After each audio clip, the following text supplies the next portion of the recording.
Every year, UBC has the honor of bestowing honorary degrees upon individuals who, in the opinion of the university community, have fit the criteria of excellence and eminence in their chosen field, people who embody our values.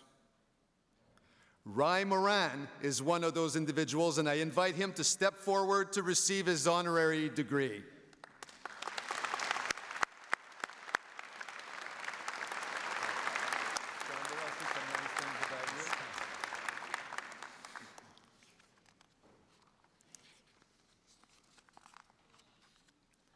Mr. Chancellor,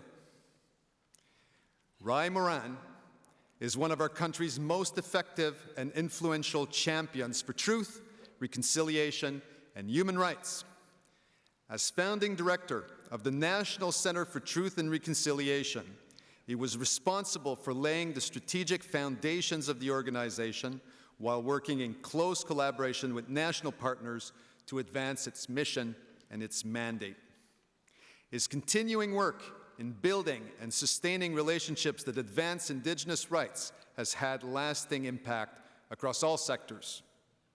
He previously served as Director of Statement Gathering at the Truth and Reconciliation Commission of Canada, which was mandated to gather survivor statements and residential school records from church and government archives. His visionary leadership in carrying out the Commission's work is of lasting significance in our nation's history. His work has involved navigating the complexities of what ought to be preserved for future generations. And through this, he's remained a steadfast advocate for the preservation of Indigenous histories and respectful stewardship of knowledge. In his current role at the University of Victoria as the inaugural Associate University Librarian for Reconciliation, he actively works to create spaces for decolonized practices within the library and beyond. Mr. Chancellor, in recognition of his deep commitment to truth, to reconciliation, to decolonization, and to implementing transformative change, I ask you to confer the degree Doctor of Laws, honoris causa, upon Moran. Congratulations.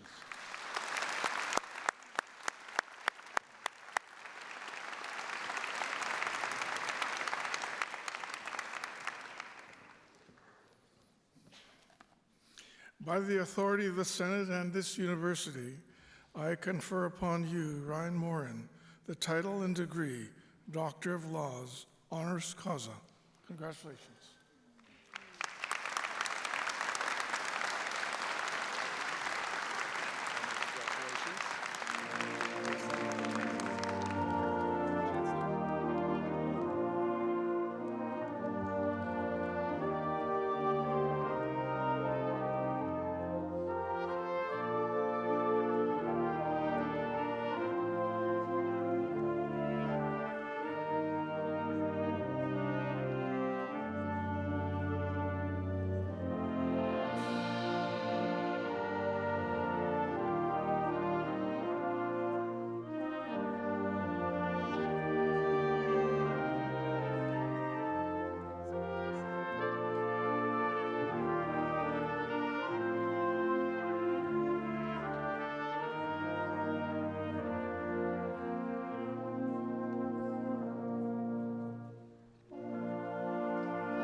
It now gives me immense pleasure to invite Dr. Moran to offer his remarks. Dr. Moran.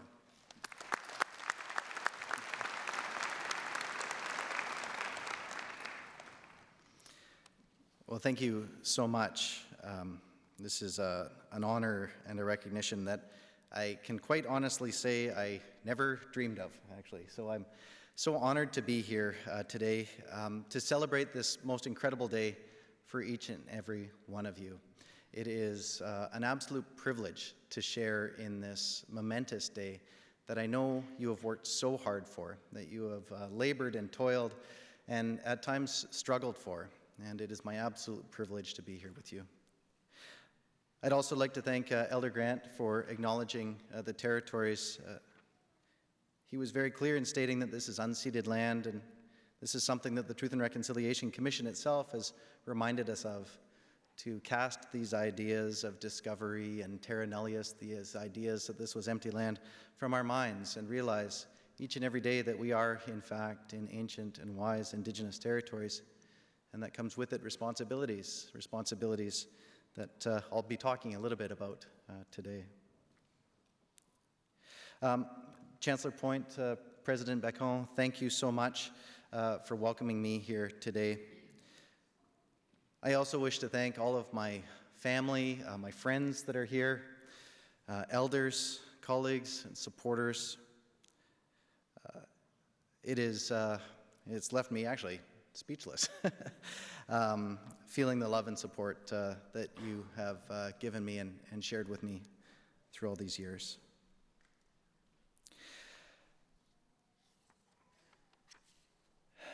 This day that we're sharing today, as I've said, is one of celebration. And it is one that reminds us deeply that none of us walk our paths alone. We walk our paths in series of entangled and complex and wonderfully rich relationships with our families and with our friends. None of us do our work alone. And I think that is what I want to try to make some poignant remarks on today. This idea of helping one another and walking together. Walking together in a world right now that, as we heard the President state, is filled with complexity and filled with challenge. But it is also one that is filled with opportunity, with opportunities to confront and to tackle head on some of the challenges that have been facing us, sometimes for generations, sometimes challenges that strike right at the very heart of what it means to be part of this community, what it means to be part of Canada. As you heard in my brief citation, I had the incredible privilege of traveling the country from coast to coast to coast, countless times listening firsthand to the voices and the statements of residential school survivors. The Truth and Reconciliation Commission was tasked with giving voice to these survivors, to documenting the truth of what had occurred in this country and what continues to occur, and perhaps most importantly, to chart a new path for us collectively to walk upon. And during those travels, I heard a lot. I heard a lot about Canada's human rights record, about how families were attacked, about how entire peoples, cultures, languages, and ways of knowing were being targeted. My heart was heavy at times as I carried with me the sorrow and pain of so many. Just as you have had a team of supporters around you that have brought you to this moment, I was very fortunate to have a team of supporters around me as well. And some of them are right here on this stage and in the audience with me today. Having somebody to lean upon, having those trusted friends to confide in, is absolutely essential to creating success. Despite the challenges that I heard about, though, too, I think most importantly what I heard was countless visions for the present and future being put forth by survivors, by leaders, and regular everyday Canadians. I heard the articulation of hopes and dreams of a Canada rich with diversity, rich with languages that are spoken from the earliest of ages, a Canada rich with knowledge, both ancient and new. I heard a vision of a country, a community, a collective that places fundamental and true meaning into the words that all humans are born free and equal. There remains a significant amount of work for these dreams, hopes, and aspirations for a healed and reconciled Canada to come to fruition. But as I look around this room, as I hear the opening words of the elders, I know that we are walking on this path. We are collectively taking steps forward, sometimes haltingly, sometimes faultingly, sometimes tripping as we go, but we are collectively walking on this road, determined to live up to the broad ideals of justice, of human rights, and true equality for all. What this will require is teamwork, a spirit of helping one another, a commitment to embracing our differences, while also working hard for the collective good of humankind. It will take a fundamentally reconfigured relationship with the land itself, a deep reflection on what it means to be part of this great mystery that forms our existence here on this planet and cosmos, for us to fully embrace this challenge that's put in front of us. So as I come to the conclusion of my stirring speech here, I figured I would share with you some of my new-found research skills that I have being an honoris causa doctorate. And I did do some extensive research looking for some brilliant closing quotes for a speech like this, and I consulted the great oracle of all knowledge, Facebook. And lo and behold, I did find something, and I found something actually from a very dear friend and somebody who has worked very closely with us at the Truth and Reconciliation. And it's actually a very, very simple word, a very simple line. And it's a line that was on the page of TRC Honorary Witness, Dr. Evan Adams. And in his post, he said these simple words: "Caring for one another is everyone's work." I like these words. Caring for one another is everyone's work. These words make the TRC's definition of reconciliation accessible. They put it right in our hands. The Truth and Reconciliation Commission reminded us that reconciliation is the establishment and maintenance of mutually respectful relationships. Or put even more simply still, in the words of Commission Chair Murray Sinclair, treating everyone you meet as if they are your friend. If we extend the good grace of this friendship to one another and to the planet itself, I believe deeply that we will continue to walk on a path of healing, of justice, and of true reconciliation. If we continue to keep these powerfully simple ideas in our mind as we undertake our collective and our individual work, and believe deeply in a spirit of helping one another, we can and will overcome any challenge placed in our way. I know you are up to this task. You have already accomplished so much in getting here. I am truly proud of each and every one of you, and I sincerely mean that from the bottom of my heart.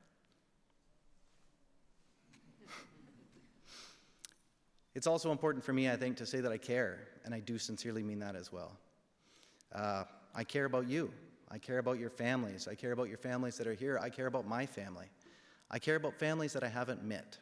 I care about all those families that are still coming in the future, the generations as yet unborn, because this ties me into a long and unbroken string of intergenerational responsibilities.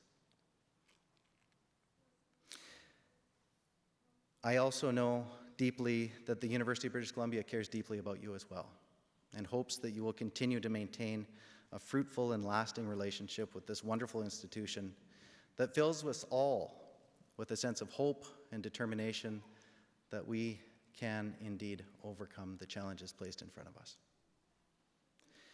From the bottom of my heart, I wish that all of the many talents and gifts that you hold will be a shining ray of light for those that follow in your footsteps, as we keep working together to create a country and indeed a world we are all proud to call home.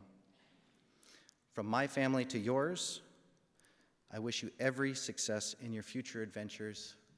Thank you so much for sharing this most momentous day with me.